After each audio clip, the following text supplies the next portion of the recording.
Jonas Bone Crusher, and you're watching the Art is King podcast.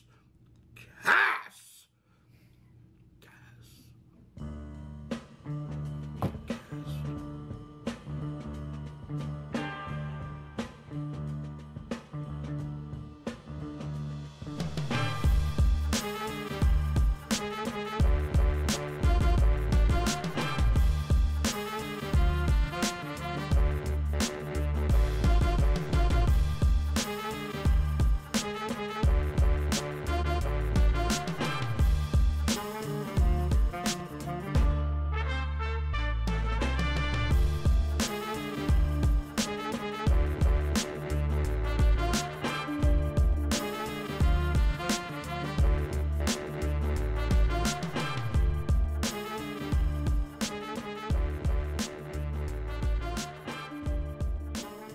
How we doing today? Yes, we're good. That's right. We're having a good day.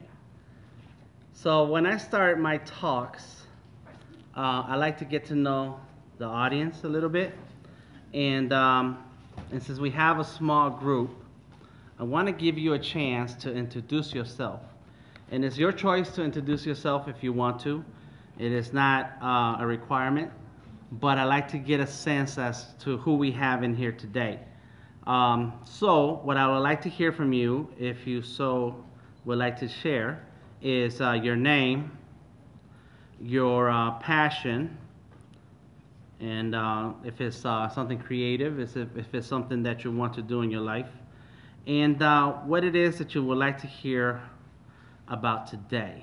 So I know I have a list that I'm going to share, but if there's something that you've been looking for and that you think that it may be mentioned in here today, what would that be?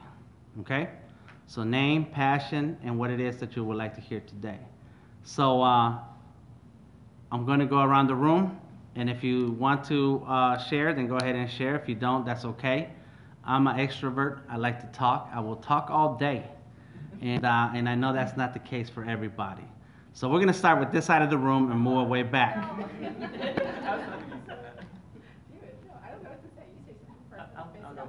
Okay. Hi, I'm Brian. Hey, Brian. Feels like AA. My passion is to be in illustration, and I don't know what to really expect to hear today. I just came to look interesting. Okay. So something I haven't heard before, I guess. Something never heard. Okay, I will try that. Yes, sir. Welcome. Oh, now I can introduce myself. I'm Lauren.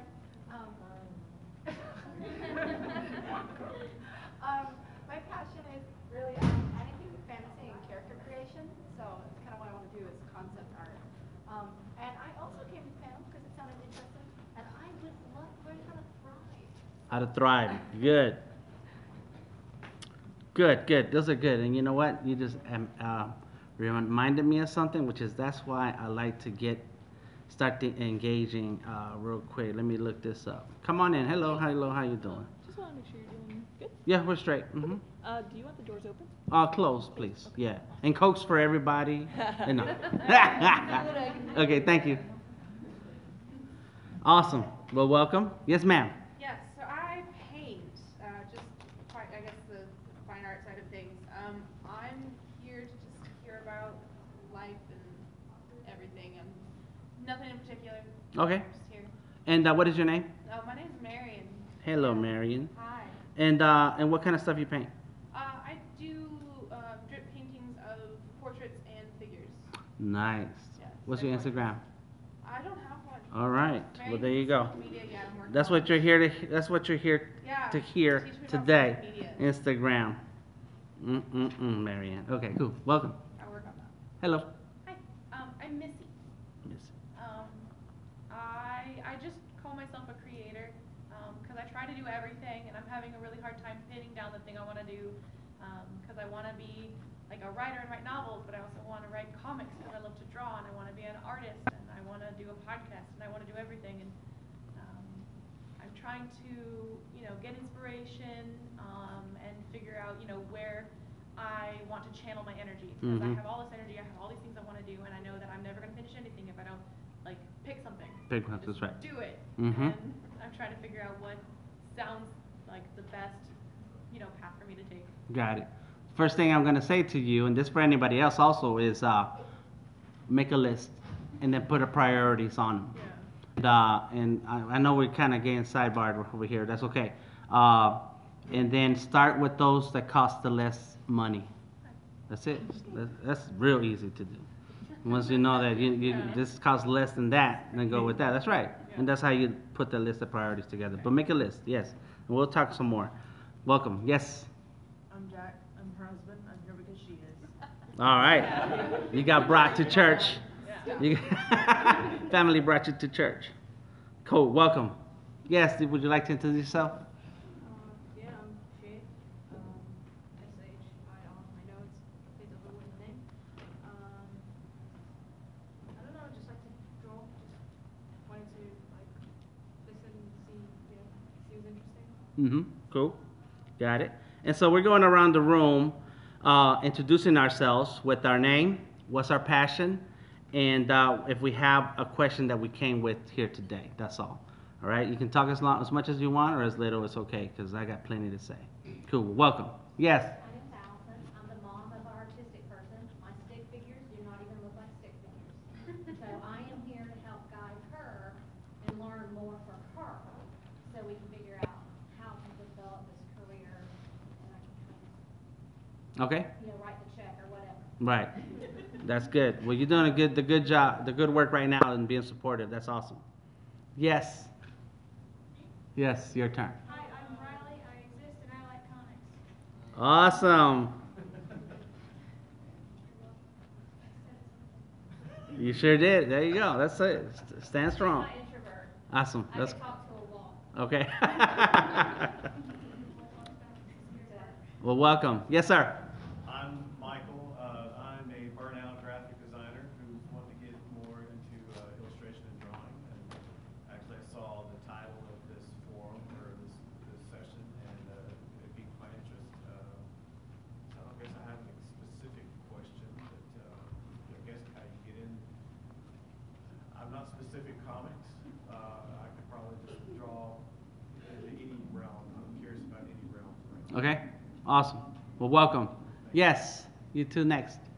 I'm Michelle. I'm here for you. All right. And him. Your turn. I'm Eric. I'm just here to listen. Here to listen. All right. Let's go with that. That's not bad.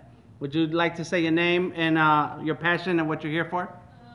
I'm Maddie, and I'm here because I want to learn about career paths. Okay. Yes, sir. You're her. Well, okay, cool. You got brought to church. What is your name? Maddie and Brian. Brian. There you go. Good, good, good. Would you like to introduce yourself? Sure. My name's Hiba, and I draw, but I'm not very consistent, so I want to know how I can get to the point where I'm consistent and producing enough for me to move forward. Okay. Move forward towards what? To a career. A career? Yeah. Don't have exact definition of where that career is? No, because I like all sorts of artistic styles Mm-hmm. as far as drawing is concerned. So I don't want to stick to one genre. I feel like that the more you explore, the more you're able to develop your style. But that's why I guess I'm stuck. Okay. Yeah. All right. The same thing is going to be with you. Is you're going to have to define what those things are, and then make a list, and then put a priority list. Put them in order of priority, so that way, when you do follow one path, you stick to one path and see how you like it. And then and you always have a right to change your mind, but then you try something else. What you don't want to do is try them all at the same time, because then you won't know where that feeling comes from, that good feeling, to then identify where you want to go. So there's more to that. Good. Well, welcome. Yes, your turn. You right here in front. Yes. My name's Katrina Carleon. Just remember the first name. Most people mispronounce my last name. And my passion, prepper play, character design, but I'm a visual development artist, so I versatile. And from this, two things I want to learn. One is how do you rate yourself financially? So if you are a freelancer, how do you price your work? Second one, if in the event that you have an interview, how do you talk Awesome. The charisma. Yes. That's good. And since you brought that up, that's not on my top 5 steps financially. But number one is going to be to connect with other artists who are in the field that you want to be in. So you need to know who are the artists. Where do you live? Do you live in Atlanta? Unfortunately, no, I live in El Paso, Texas. El Paso. So you came out here for this? Yep. Okay. So in El Paso, Texas, there has to be artists already working and living there. And if not, you need to check the nearby towns. The point is that you need to know the artists working in your area, and you have to find a way to meet them personally and build relationships with them. So that way, and then in Atlanta, we just happen to have a lot of meetups and gatherings of artists and drawing sessions and all types of events similar to what I'm doing here today. We have a lot of that. And that is a perfect opportunity to go meet other working artists, so that the first step for you would be to find a way to collaborate or work for them, even if it's for free as an intern, because that will put you in the actual industry and the real world situation, and you can learn from watching and listening to another artist who's already doing it, and that will set you up for at least the first part of understanding the real world and clients, and then how they price themselves. And then out of that knowledge, you start figuring out, well, where do you fit in this whole price structure if you were to set out to do your own projects. That's the easiest way, which just sounds easy.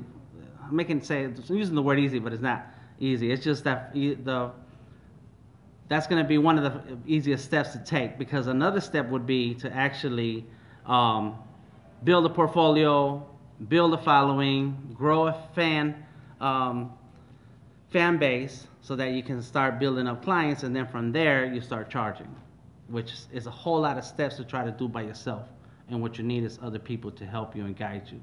And that's where the word mentor and art business coaches come into play. So you need a mentor. You need somebody to talk to in real life, in person. It's good online, but you need real life. And then that will help you.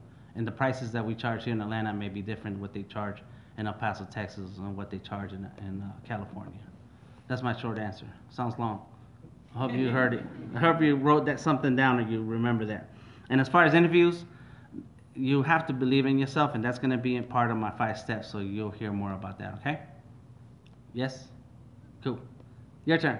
My name's Jasmine. I am an injured artist looking for inspiration.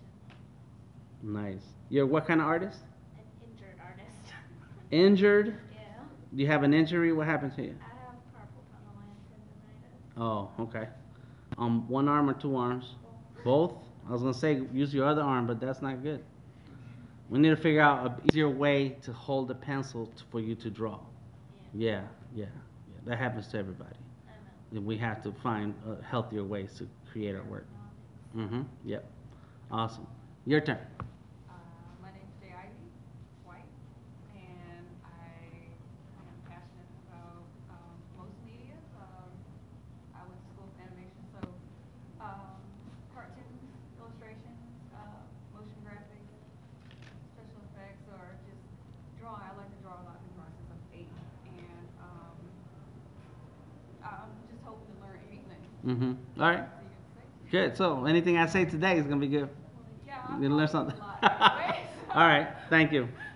Well, welcome. Did you want to introduce yourself? Your turn. Sure. I'm Tanya. Right now I do costuming and props, but I do it on the side my entire life. I've always had a corporate job that I supplemented with my creativity on the side. And so today I'm trying to figure out a way to still have something left for my creativity at the end of the day, to move that and flip it over the other way. Yes. And hopefully make that corporate gig go away altogether. And that's everybody's path most of the time. When you get a job and you start paying your bills that way, and it's really hard to just let that go your creative way. Yeah, that's tough. But it's possible, because I've done it, and lots of other artists before me have done it. So you just need a strategic plan. We'll talk about that. Welcome. Yes, sir. I'm Roger. I like writing a lot, so I was hoping to learn how to mix different mediums like drawing and writing. Nice. And you got a good beard going on right there. I like that. That's good. Welcome. Yes. I'm Helga. I enjoy to draw and mainly focus on writing. Okay. I'm here to learn. I love it. Just learn. Awesome. Welcome. Yes. My name is Riga. I'm very passionate about art and designing and building. My questions would be how to focus more on it. I come from the corporate world too, but I'm very passionate about what I do in the corporate world. But I do a lot of art on the side, a lot of commission work and stuff, and I kind of want to know how to find a balance between commission work and then what you really want to draw, what you're passionate about. Sometimes it's hard to get the commission work and then be really passionate about what other people want. For your design for them and everything. Yeah, you just said like 3 different things. Hold on, let me write that down. No, that's good. And that's good. Okay, cool. No, that's like 3 questions. Number 1 is how to go from corporate to creativity, which is same thing like Tanya. The other part is how to find balance. And the last part is how to get the right clients or not burn down on the project. And to answer the last part is you learn to say no. You have to learn to say no. You can't just take any project. It has to fit. Well, and that helps to know what kind of projects you would like to have. So it takes doing the projects that you end up not liking to realize, I don't want to do those projects anymore. So if you had not done that project, you would have known that that was not something you wanted. But once you know what those projects are that you like, then you focus on those only. And so when people come at you and asking you for something in particular that is not within that lane of projects that you would like to have, then that's when you say no. Also, for the client business part is, if you're not getting paid the level that you need to have to get paid to work on the projects that you love, then that's when you also say no. So learning to say no a lot is hard, but it's real easy for you too right here because you already have a job. You understand? So you have to leverage that. You are now able to say no to creative projects because it won't hurt your pocket.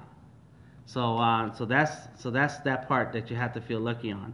Now, how do you find that balance? I think that the word balance makes us believe that there's equal on each side, and that's not the reality of life. And what that balance means is that in the creative world, in real life artists, is that you get to work on certain things when you want to and when you can, and then work on the things that you're supposed to because that's your job. And as long as you're able to find those moments and times to work on the creative side, then that's where you get your balance. But it's never equal. And so if you have a job that you spend a lot of time on, not every night can you work on some creative stuff to balance out that work day. But there might be a day out of that week when you can stay up all night and work on that creative thing. You just don't want to stay up all night every night. Right? So that's where that balance then comes into play, that you also got to work on your creative self and work on that project, but then you're going to have to go to sleep the next day.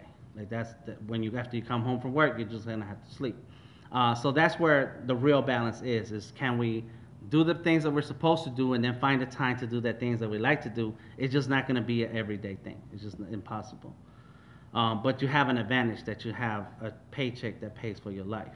Yeah, you need to leverage that and then say no to things that is like, nah, that's not where I want to go. All right, yes? I'm Jennifer, and I'm the best friend of Ragat, and that's why I'm here. All right, best friends. I love that. Anybody who come with somebody who supports their dream is very lucky. So many churchgoers today. Yeah, yep. That's my wife here, and her name is Aisha, and she supports me, and that's why she's here. All right, so yes, sir, your turn. Right here. Yeah, yes. Hey, I'm Alex. I am wanting to be an animator and create cartoons. So, honestly, I'm just here for like advice on. I don't like here for advice on how to make a living. Mm-hmm. All right. We'll cover some of those things. Number 1 thing, and that's gonna be on my list. Believe that you can. You have to believe that you can. All right. I know it sounds like words, but it's real. All right. Yes, sir. My name's Ryan, and I'm All right, good brother. Yes. Sam, I love to draw and I'm here just to sit and soak up all the goodness. Awesome. Soak up the goodness. And what kind of artist are you? Mostly cartoons and little illustrations. Okay.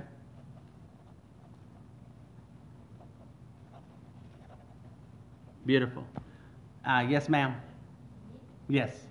Well, she doesn't know how to speak English, but she's with me. Uh-huh. And I've been writing since I can remember. And I also studied graphic design back in Mexico. So I'm here. Okay. ¿Y ella es tu hija, tu hermana? No, mi prima. Prima. Okay. Y tú que estás aquí porque tú quieres aprender algo, ¿verdad? No, no la prima, pero... ¿Cómo te llamas tú? Andrea. Andrea. ¿Y tú, Andrea, que estás aquí porque quieres aprender algo? Ok. ¿Y cómo te llamas tu prima? María. Ok, gracias. Sorry, y'all. This is all right. We're going to get it together. Yes, sir, with Captain America.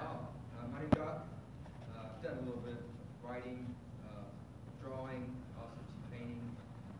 Never really sold anything, but I some of the same reasons other people have said.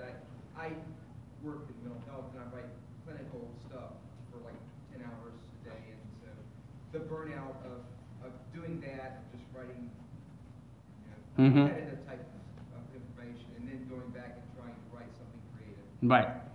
And you were here earlier on the other panel, right? And I think that's where like the end of that panel discussion led to. And so I want you to take into what I said earlier about that balance. It doesn't exist. It's not real. But there is a time for one thing and there's a time for another. And for those of you who have a job that pays you money for to live your life, look into scheduling your creativity during those weekends or those vacation times. You have to, because you have to disconnect from that stress. And it's sometimes very hard for that to be in the same day. That's just very tough. But we can talk some more about that, yeah. Welcome.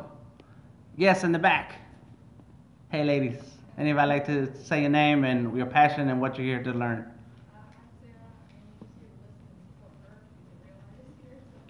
Okay.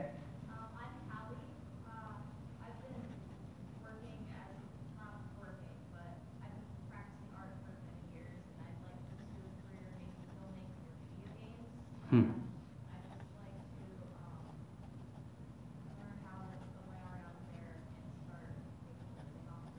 Mm-hmm. Beautiful. Do you live in Atlanta? Okay, yep. Awesome. You in the middle? Beautiful. Good job, Catherine. Supportive. That's good. Yes, in the very back. Hi, I'm Sarah. I'm an actor and writer. I actually have a film over at the film festival at 6:30 if you want to see it. It's actually comedy, and I'm just here to learn more and experience it. Awesome. Okay. The after party is at 6:30, and we're gonna watch a film. Awesome. It's only 7 minutes. Only 7 minutes. Oh, that's good. All right. There you go. See.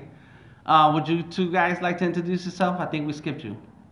Well, we got here late. I'm Forrest. I'm not an artist. I'm his older brother. He's a budding comic artist. He's really shy, so he's probably not going to say anything, but we'll see what he thinks of. Yeah, he's shy. Okay. What's your name? Shy person? Neville? Okay, cool. That's good enough, brother. No stress. We're here to relax and have a good time and learn in the process. All right, so a little bit about me, and then I'll tell you exactly why I asked what I asked. So I was born as an artist. I came out the womb with a pencil in my hand. Yeah. I was drawn in the doctor's face at the very moment I could open my eyes. And I never stopped drawing. We all, at one time or another, as children in kindergarten or whatever, we are drawing. And my mother still has a drawing that's dated 1973, 75. I was 3 years old. And I don't know where that drawing is now, but it's somewhere. And because I've seen it in the past. And so one thing that happened in my life is that as I grew older, I just kept going deeper and deeper into drawing. And I started by drawing Batman. That's the best character ever in the world. And I started drawing the comic books, just tracing, repeating what was there.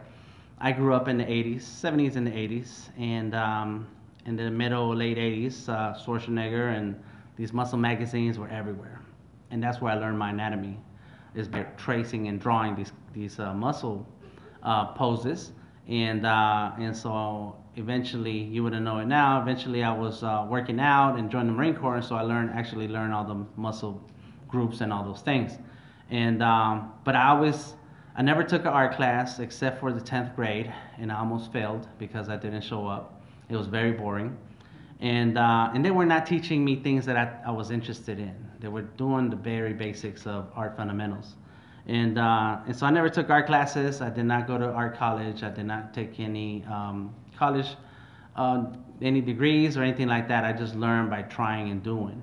And as time went on and I left the Marine Corps, came to Atlanta, I found out, I did not know this, and I did not really know that artists got paid to draw. But as I more and more realized that cartoons and comics are made by artists and they actually get a paycheck for it, that's when I realized that that's what I wanted to do. And so what I did not know was that in the community, in the regular everyday life, artists gather in places and they sit down and draw together. And to me that was mind-blowing, because growing up I was the only one who could draw. In my family, my brother, he can draw some, but he was not as intense as I am. And then I had one aunt who could draw a little bit. But that was it. I did not know anybody who could draw, even in school. For that one class that I took, I did not care for any of the people that were in that class, so I did not hang out with them. So I did not really hang out with anybody who could draw. I was the only one who could draw. And so when I realized that here I am in Atlanta, I am just living my life because I want to be an artist of some kind. And then there are artists who gather around in different places. Well, I wanted to be part of that crowd. And so slowly, by hanging out with other artists, I would check out their sketchbooks, I would look at what they're doing, I'll sit down and have a conversation about their process, and I started learning more and more and more. And if you saw my artwork in 95, when I got here in 94, is very dramatically different. And it's just because it took time and time. Even though I did not go to college and I did not take those courses, I still did it in real life by learning from others. And luckily, in 1995, tattoo shops were not as common as they are today. Like you can walk outside and before you get tired, you'll find a tattoo. And so in '95, it was not like that. So I always carried my portfolio with me. And one day, a friend of mine, we're just driving around, and he pulls up to a tattoo shop, and I was not expecting to go there that day, but he pulls up and he says, "Go on in there and show them your work." And I said, "Why?" And he said, "Because then maybe they'll teach you how to do tattoos, or you can be an artist." I was like, "Okay, why not? I'll try it." And of course, I've never been shy. So I walked in, said, "Hello, how you doing? Here's my portfolio, and I want to know what you think." And in the course of that conversation, they asked me if I wanted to learn how to do tattoos. And I said, "Yeah." I wasn't sure, but I said, "Why not? That's some art thing." Because at that time, I was just washing dishes. Because at that time, I was just driving a forklift. And I said, "Sure, I'll do that." And so I was there for 2 weeks before they started yelling at me, and I quit. But then the next place that I found that was a tattoo shop, I already knew what I wanted to say because I actually did want to learn now. And so I walked in, I showed them my work, I said, "Hey, how you doing? I'm an artist, and I want to know what you think." And the owner, he looked at it, he liked my work, he asked me if I wanted to learn. I said, "Yeah." And so he said, "We'll talk about it." A week later, I came back and I had a logo for their business. I'd drawn it up on paper and said, "Hey, this should be a logo." And he said, "That's great, we should do that." And he gave me my first tattoo. That was a Wednesday. The next following Wednesday, I came back and I got my second tattoo. And I have not looked back since. I was there as an apprentice a year and a half.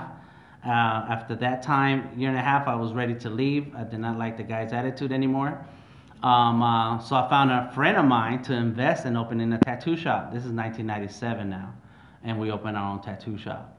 And then 8 years later, I had learned how to do graphic design. I had learned how to do Photoshop and Illustrator. I had learned how to paint because I was around artists all the time now.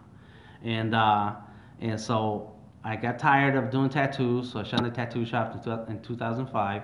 And by mid 2006, I was actually going back to my clients and doing artwork, but now I was really focused only on the work that I wanted to do.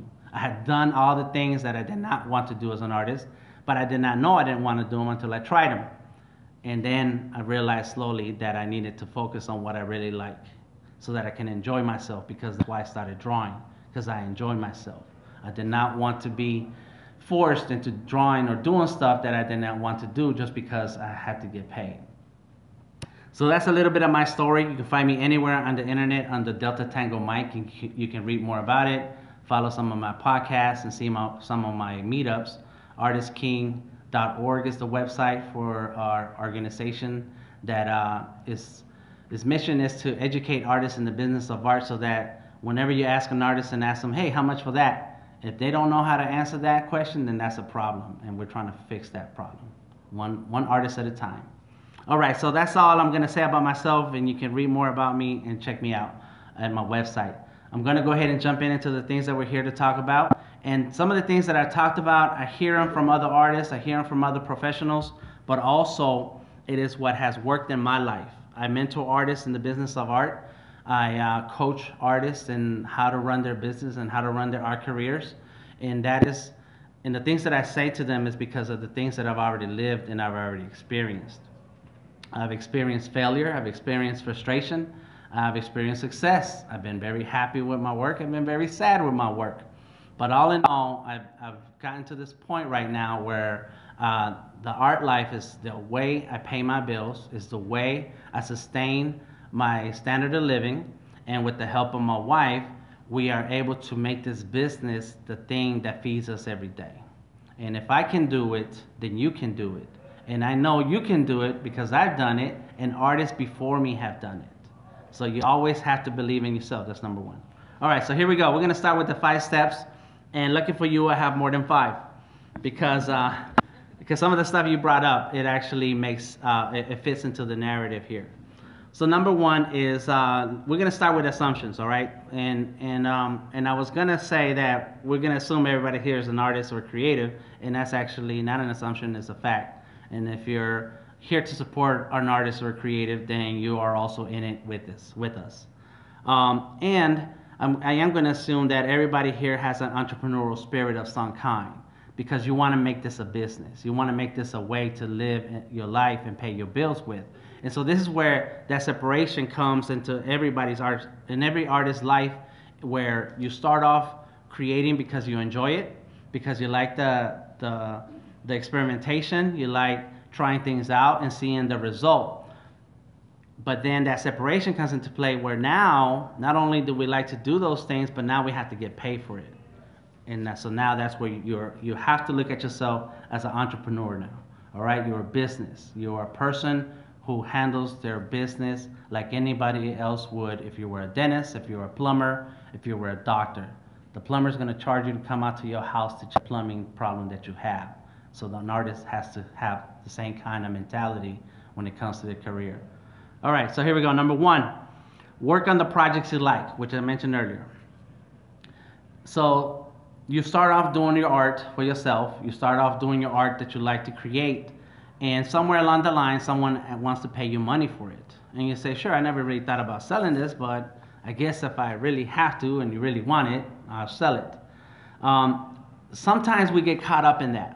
As an artist who's starting to make sales, you start realizing, oh, people really like when I draw this particular thing, as opposed to the thing that I really like to draw. And then we get caught up in trying to draw that thing that people are going to pay you money for. And that's when you start getting sad. And you don't want that life. So you have to focus on the projects that you like. You have to focus on the themes of the art that you like to do. Let the customer find you doing that thing you love to do and give you money for that thing you love to do. Don't get caught up. Years ago, coloring books became a thing. It was really famous. Like one day to another, Barnes & Noble was full of coloring books. And so next thing you know, all types of artists are making their own coloring books. And it's like, but that's not the kind of art you do. Your art is not really made for coloring books. So why are you doing that? Because we're following the trend. So we get caught up doing the things that don't fit our brand, don't fit our narrative, and really don't like. So don't get caught up in doing things that you don't like. Number 2, work with the people you want. So here's when you start looking for a job and trying to get hired for something. You have to research the company you want to work with. You have to research the people you want to work with. And a lot of times that means doing an internship or doing a collaboration with somebody to see even if you're a fit. Because they may be great artists. They may have a style that's similar to yours. They may have a theme that really resonates with you. But then when you get to talking to them, you're like, I don't want to hang out with this person. And so you can get caught up in that, and they're trying to please somebody or trying to grow into your career and end up working with people who don't deserve your time. And unfortunately, artists are just like every other person on the planet. We have good days, good attitudes, bad attitudes. And not everybody's going to be nice like I am. And so you want to go ahead and take your time in working with different people, working with different artists, working with and collaborating. For those of you who are writers, you need to find artists who you want to work with, who want to sit down and draw a page or two, just to see what that's like. Don't try to jump into a big project saying, here, I wrote a book, so I need to draw 160 pages so we can have a graphic novel and get rich. And then page 3, you realize this is not the person that I want to work with. And you've already committed all kinds of things, and you told the world, and Twitter is all waiting for you and stuff. And you're in a bad situation. That happens. So please work with the people you want. Number 3, work on the art that inspires and challenges you. There might be a story you want to tell. There might be character you want to create. There might be a character you want to build on. Earlier, I was at another panel discussion. I was just in the audience listening. And one of the artists said that she created her character so that the character could wear the clothes that the artist could not, and have the color hair that the OC or original character would have the color hair that the artist could not at that time. And that's how I created my characters. My character had muscles and could do all types of stuff, which things that I could not. Could beat up on people who I did not like on paper, that he would beat them up on paper because I couldn't do it in real life. You want to work on the art that inspires you, and there's going to be a part of you that you want to tell, and that's where you get some of it, that inspiration and creativity you have out on your project. But at the end of the day, you want to feel good about the stuff that you're making, and a lot of times, people will come to you with a project idea and say, if you could draw this, we could be rich, or if you could draw this, it will open up some doors for us. And you start feeling like now you have a obligation to work on this, when in the reality, you never know how this is going to play out. And it happens to all of us at one time or another. We don't get paid what we were promised. We don't get the success that we were promised. And then at the end of the day, you have worked on something that never got nowhere, and you didn't enjoy it. You had no fun. It was not something that you felt confident in. So you want to work on the artwork that is going to inspire you, but also don't give up that time to someone else on a business that may or may not work, when you can invest that time on your own project, on your own ideas, on your own characters, on your own character, living the life that you want your character to live, and having the adventures that you want your character to live. So that's number 3. Work on the art that inspires you and challenges you. Number 4, 5, and 6 kind of go together. Likes and followers are not success. Compliments are not success. And how many people you touch with your inspiration is not success. And that one's for me. Like after today, you guys, all of y'all can think that, oh, Dan's great, but that still doesn't get me nothing. It doesn't change my phone bill. And that's the reality of this art career, that we start feeling emotions about our work. Other people start talking to us about our work, and we start feeling good. And at the end of the day, if you have not sold that comic book, then you are not advancing in your career. And unless those things pay for the life you want to live, then it's not successful. That's not success. So don't get caught up trying to have all the followers that you can get. Don't try to get caught up in trying to get all the likes that you can get. I know artists who have thousands and thousands of followers, much greater than me, but I make more money than them in the art career. That's not.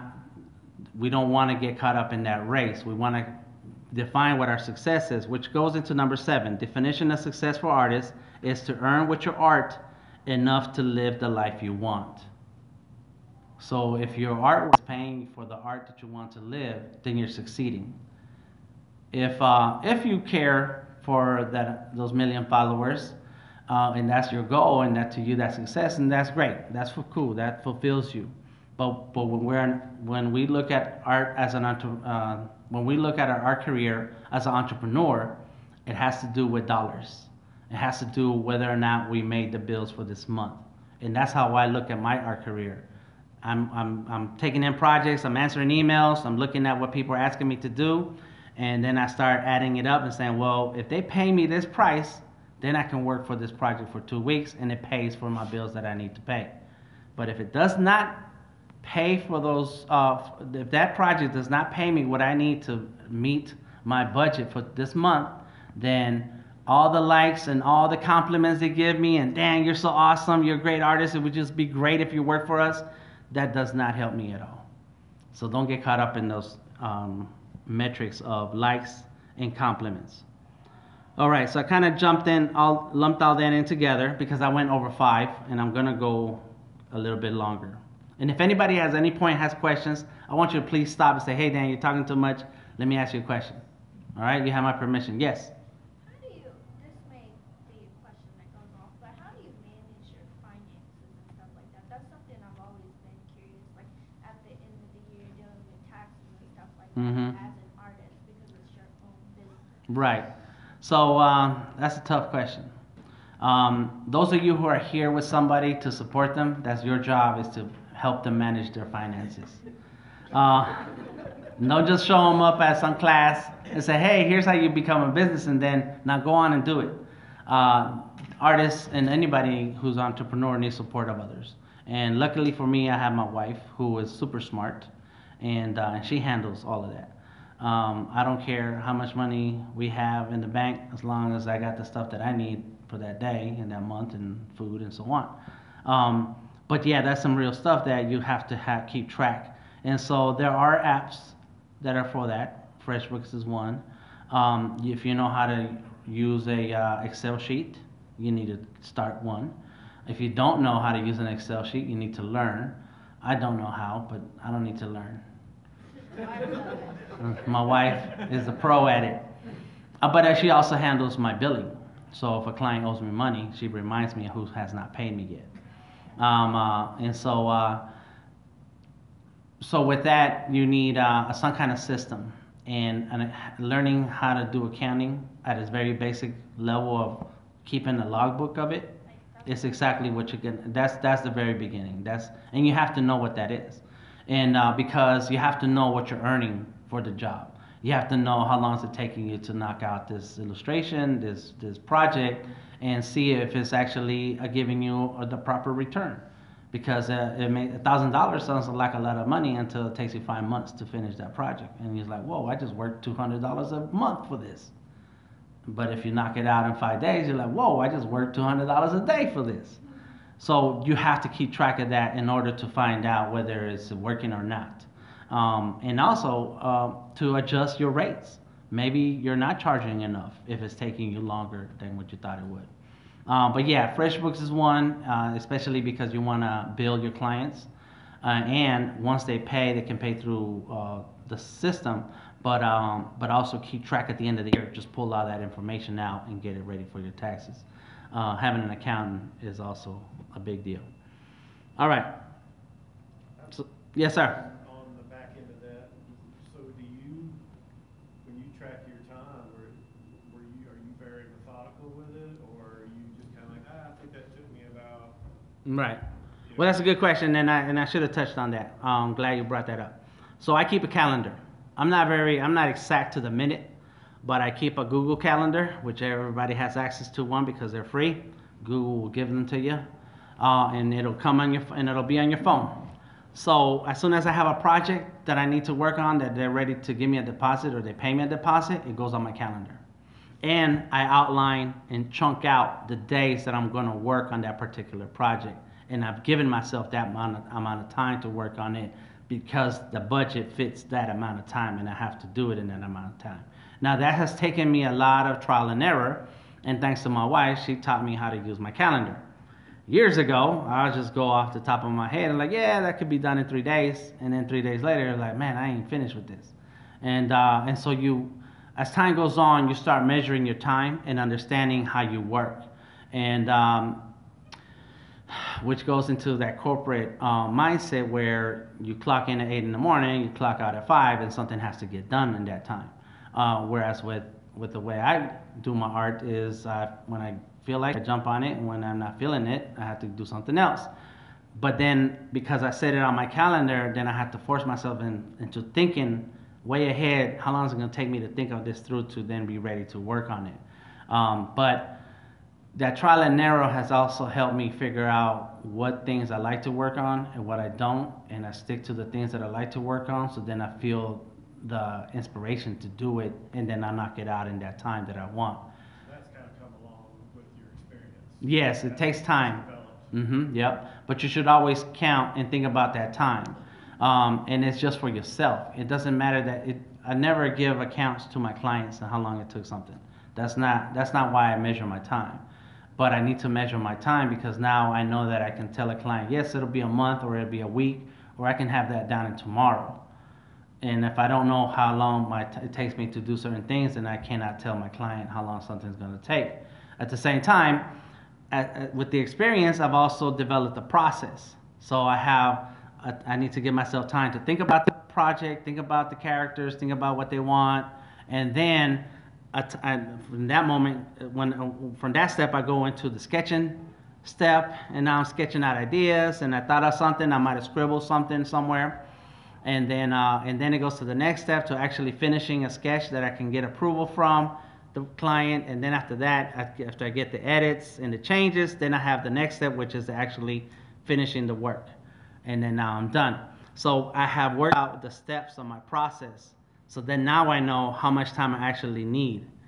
So then I can tell my client how much time is it going to take. And now I know, well, how much should I be charging for this? Because not only are you going to charge for the time that you're sitting there drawing, you're charging for the time for the conversations that you're having with the clients, the emails that you're answering with the clients, and the time you're sitting around thinking about, how am I going to draw this? Because that's all part of that project. So it's all one big lump of thing that, when I mentioned earlier, working and collaborating with other artists is important, because now you get to see how a professional does it. You get to see how professionals handle their process and projects. And so then you get to learn some of those things, like, okay, I never thought that I could do that. I never thought that was a step that I needed to include to help me produce better work. It is always comes down to how others do it, have been doing it for a long time, that you can start applying something for yourself. Does that help? Yes. It's a long answer. Yes, sir, back there. So this probably goes more with number 3 than number 4, but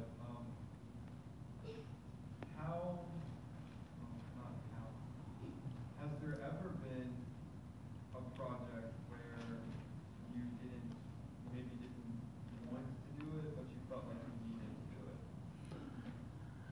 So defining need depends on what need means. Need could be the money. Need could be that I never done that kind of project and I should learn how. Need could be that I want to work with somebody who's in charge of this project. And so it depends on what the word need means. But yes, in any of those situations, yes, you're always going to do something. And a lot of times it's going to be because you don't know any better.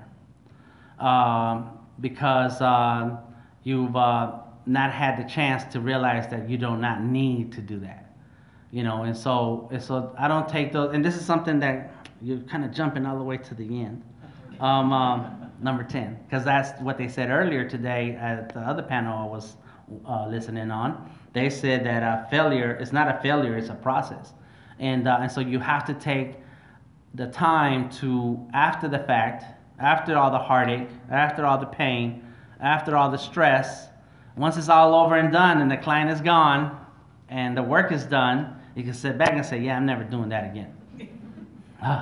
And here's an example, because I got tons. I worked on this children's book a long time ago. I gave them a rate of per page. They said okay, and then but as soon as I got started, they kept changing the story. So my rate would have been okay if I'd have jumped in and then knocked out the book with the script they gave me. But because they kept changing the script, say, oh, this page is going to come before that page, and now this is changing, and now what's happening on this page is changing for what you sketched out. Now I have to keep going back. And so what as an artist, it hurts to work on something, and you have a process, and now you're like a 1, 2, 3, 4 step of the process, and you know you got 2 more steps to go, and this is almost done. And they're like, oh, no, Dan, we need you to come back to this step over here. Like, whoa. I was feeling good about myself. You know, I thought I was moving along and I was further down, and now I had to come back. And so it was one of those situations where we kept going back and forth. We had very harsh words between the client and I, and harsh in that we were not cursing at each other, but it was getting close, and we had to be, it was very terse conversations and emails. And at the end of the day, I was like, man, I did not charge enough for what this was going to be. And so, but I needed to do that because I've never done a children's book. Now I have it. It's on Amazon. I'm listed as an artist, illustrator, right? So I needed to do that. I needed to understand my process and how to talk to a client and what to tell the client to expect in the front end, in the beginning of my process, and not later on when they're trying to stress me out. Right? See, so those are the needs that now you're talking about. I was like, yeah, I needed to go through that. And so 2 years later, of course, at the end of this project, she was mad at me. I was mad at her. I didn't want to hear from her ever again. And 2 years later, she calls me back and says, Dan, we have another children's book to work on. Maybe. And so, based on my experience and what I learned that first time, I said, sure, but your rate is this now. She's like, Dan, that's too much. That's more than what I paid last time. I know. But you know, that's a learning experience. A lesser artist, or really a lesser person who is not mature enough in their knowledge and confident in themselves, would have just cussed that person out, canceled the project the first time, and said, forget it. You're going to have to chase me at Judge Judy to get your money back. You know what I mean? So yes, there are times when you understand that, you know what, I need to do this for various reasons, and it's not ideal, but if we take the time that after it's all over, sit back and think about it, say, yeah, I could have handled this better. And my wife and I, we go through this all the time with different clients, even to this day.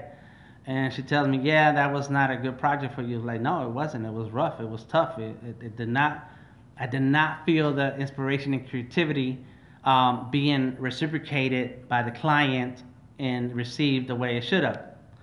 Fine, but now we sit down, we talk about what went wrong, why, what did not we communicate in the beginning, what do we need to communicate in the beginning the next time, and now that's a learning experience. So you always have to take it as a learning experience. Does that help?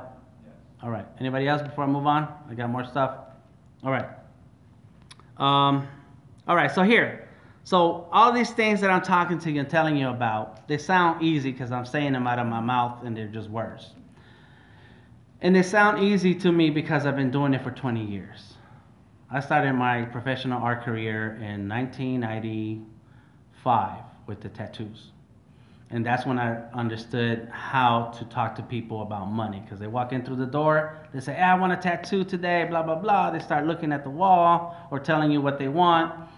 And then 2 hours later, you're like, great, perfect, I have the artwork. It'll be $200. They're like, oh man, you're crazy, that's too much. And they walk out. And now they just wasted 2 hours of your time. And you did not establish a set of rules in the beginning, right? So that's when I started working on that set of rules and how to understand things and as a professional, and that's what I learned at that tattoo shop. To me, that's the beginning of my professional life as an artist. Because before that, in high school, I was doing drawings on book covers, and you all may be too young for this. Back in the day, a long time ago, in the 80s, you would get the books at the beginning of the year, and they give you these big sheets of brown paper to cover your books with. All right, you fold over the paper and so on. Some of y'all remember this. That's like when they had books. That's when they had books, correct? Yeah. That's why your husband's like, man, he's old. Yeah, because now it's online and whatever, right? And so then I would draw on my papers so that my book covers would have awesome artwork. And so other kids in class would be like, oh, draw on mine. I'm like, it's going to cost you. And like, how much? A lunch ticket. And that's how I got extra lunch. So I was already thinking about, well, I'm going to leverage what I know how to do to get something I want, right? But then the professional elements came into play, and now I know how to conduct the conversation. So that the first 10 minutes you start telling me about the project, I'm like, oh great, that's going to be a $2,500 project, and it's going to be beautiful. And that's when the client be like, whoa, well, let's scale it down. What can we do to make it $50? And now you know how to conduct that conversation because they have $50. You get a smile for $50. Or it could go the opposite way, but like, Dan, that's awesome. When can I get you a check? Right now. And I've had those situations and it feels great. When you tell them a price, you start talking about the price, and they say, okay, I'll get you a check. All right. And so that's the professional part of yourself, where now you're having that conversation. Instead of listening for the project idea first, and then, well, maybe I could charge you this. I go in, oh, that's a great idea. Let's charge you this. And so to me, that's where my professional career began. So 20-some years ago, 23 years ago, that's where I started. And now 23 years later, I've done all those things that I'm telling you right now. And they sound like real quick, easy to-do lists. Oh yeah, just make a list. Yeah, just make a list and you're golden, right? You'll be famous. And they're like, what are you talking about, Dan? That's crazy. Like, yeah, I know, but that's because I've done it so many times and gotten good at what I do that it sounds so easy. I could do this. I could stop everything I'm doing, take over your list, and succeed. Because I've done it before. So I'm sorry if it sounds really easy, but I am going to tell you that I've done it. That means you can do it. And that's where this part goes into it. Number 8. Belief in self is the number one requirement. You have to believe in yourself. I believed in myself the whole time. Listen, I'm a kid that came out of East LA. For Christmas, my parents would give me flip-flops and a tank top. That was my Christmas gift. I did not have all the things the kids outside in Christmas, which was in California, so it was hot the next day. No snow. The next day, kids outside on the street riding around in their bicycles, brand new bicycles, not me. So if I can do it, a Mexican from East LA, with all the things that happened in LA during the 70s and the 80s, then you can do it today with the advantages that you have with access to people in the internet and resources online, information, sessions like this, meetups in your hometown, art schools, art classes, art sessions, mentors, anybody you can reach out and talk to, you can do it. But you have to believe in yourself. And everybody's always going to have doubt. I have doubts. I'm working on a project and I'm sitting there like, well, how am I going to do this? How am I going to do this? And I know how to do it. I just sit there and overstress myself because I want to have my process laid out and do it at one swoop. But before I do it, I want to pick the right process. So I'm sitting here figuring it out, doubting myself. But I've done it before. Other artists have done it before me. It's like, well, let me just get to it and do it because I can do it. So you have to believe in yourself. And this morning before we came out here, my wife was preparing the stuff that she had to grab for her session earlier this morning. And I turned on the Matrix because I needed to remember exactly what Morpheus said. He was talking to Neo, and he says, get rid of fear, doubt, and disbelief. You have to shed that off of you. No matter what level of art you're creating right now, somebody is going to like it. But until they see it, they don't know they like it, and you won't know somebody wants it. So you have to produce it now. The Simpsons came from, Matt Groening was the creator, and the art style in the beginning was horrible. But it became a success to this day. Okay, And so before that project, he had been self-producing Life is Hell, Life in Hell, something like that. Yep. Life in Hell. Life in Hell. Life in Hell. And it's a bunny, some cartoon of a bunny. And this artwork was ugly. And he was doing it. And he got a Fox deal. And 30 years later, we all heard of Cowabunga and Don't Have a Cow Man. You understand? Until that happens, who knows what's going to happen next?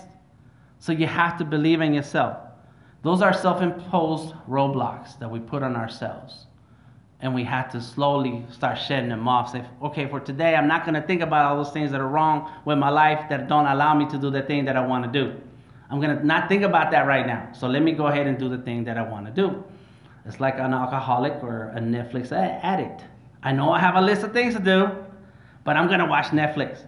An alcoholic is like, I know I have a list of problems to tackle, but I'm going to go and drink, right? So use that. I know there's a lot of roadblocks stopping me from being the artist that I want to be, but I'm going to forget about that right now and draw for the next 10 hours or whatever.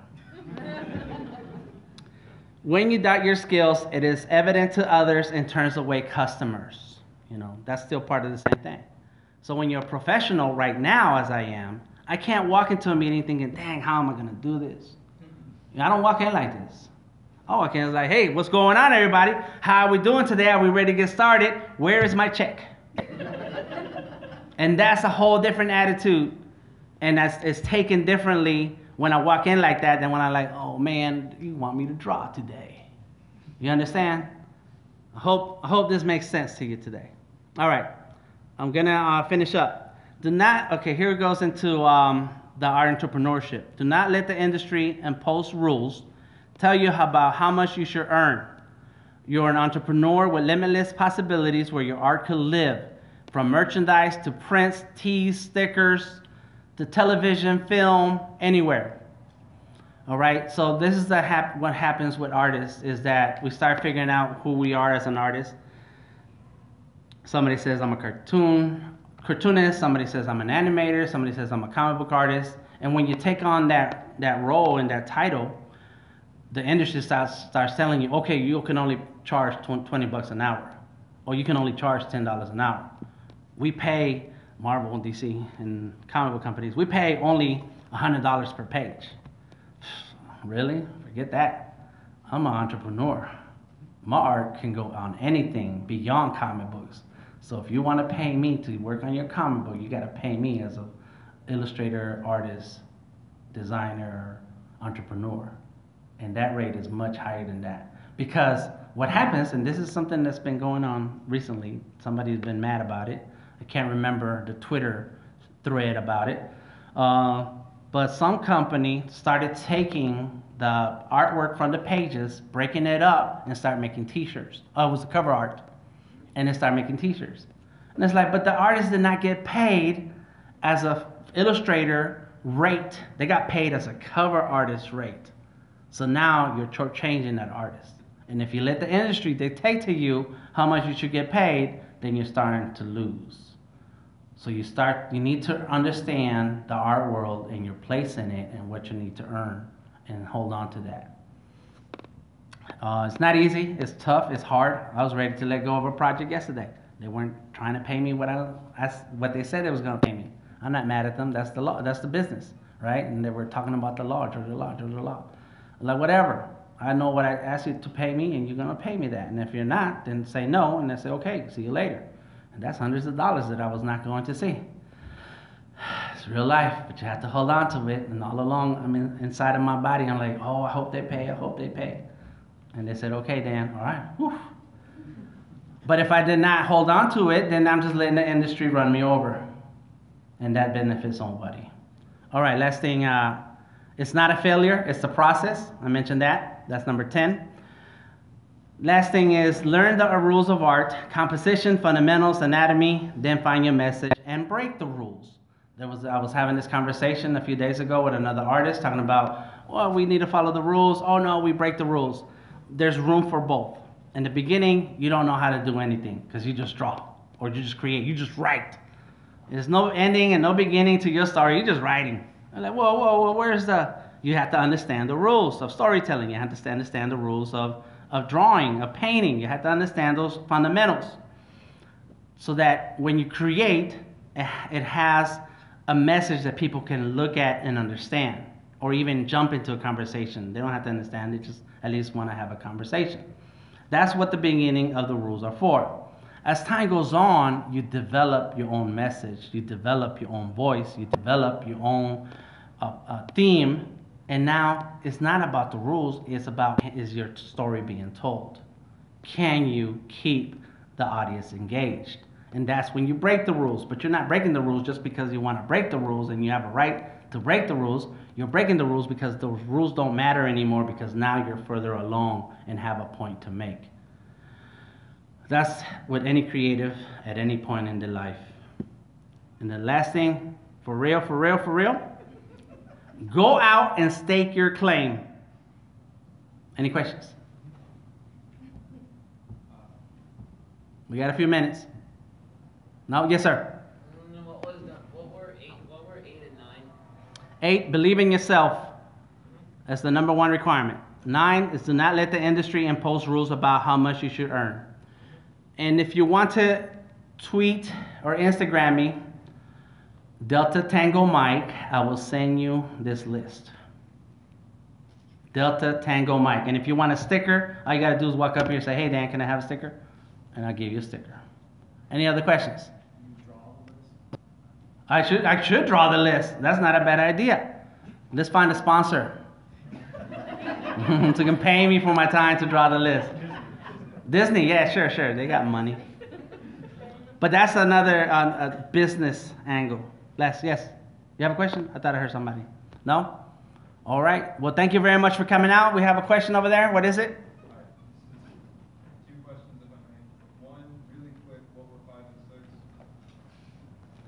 Compliments are not success. How many people you touch is not success.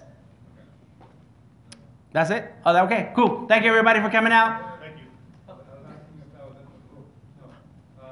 The second thing is when you say go out And stake your claim. Go out and stake your claim. All right. So right now, social media has been around for a long time, right? YouTube's been around for a long time. And what's crazy is that in the early days, when Instagram came out, if you were one of the first artists cranking out artwork and posting, you became famous because there weren't that many artists doing it. YouTube, same way. If you were there in the early days of YouTube, when YouTube first came out and you were starting to do YouTube vlogs and whatever, you ended up with all the millions and billions of viewers and subscribers because you were the early days. Nowadays, you can't be in the early days, right? It's over. That's it. They keep coming up with new stuff every now and then that doesn't do nothing because they don't have the same, we don't have that same newness about social media anymore. So what you have to do is still do the work and post and share with the world, because until you do that, nobody will know that you exist. And until you stake that claim in any of the social medias or in your life or around your community with other people who can see you and show them your work, no one knows that's happening. So you have to go out there and stake your claim. And now we're using that social media not to be the first ones out there to be famous and earn the royalties that YouTube is no longer paying, right? That's not what it's about anymore. Now what it's about is using that media to share your message and still tell the world about who you are and what you do. So you have to go out there and stake your claim, even if it's not the early days when there was nobody out there doing it. Because there's 1,000 other artists just like you doing it. But until you stake your claim out there, nobody knows. And nobody cares. And we want people to care. All right, this is it for real. Thank you, everybody, for coming out. Follow Delta Tango Mike. Come on up and get a sticker. And if you have any last questions, please ask me. Awesome. There you go. Grab a sticker. Anyone. Good job. Thank you, Brian. Appreciate you.